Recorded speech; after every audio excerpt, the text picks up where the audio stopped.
ពាក្យបណ្ដៅខ្មែរ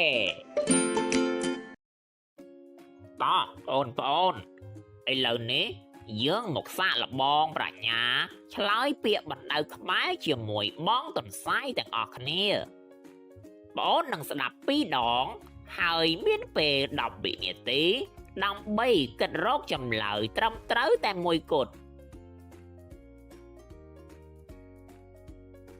ដើមវាកន្តែរ៉ែ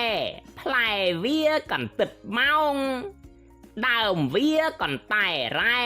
ផ្លែវាកន្តិតម៉ោងកម្រេច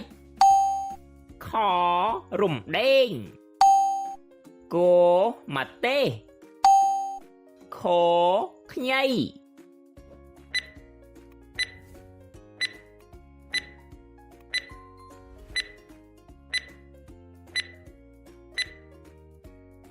ចម្លើយត្រឹមត្រូវគឺគម្ទេស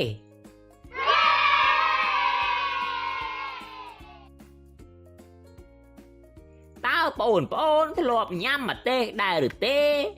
តើវាមានរសជាតិបែបណាដែរ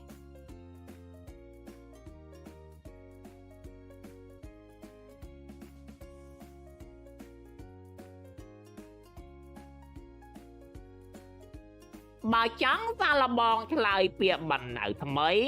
សូមចូលទៅកាន់វីដេអូបន្ទាប់សូមអរគុណ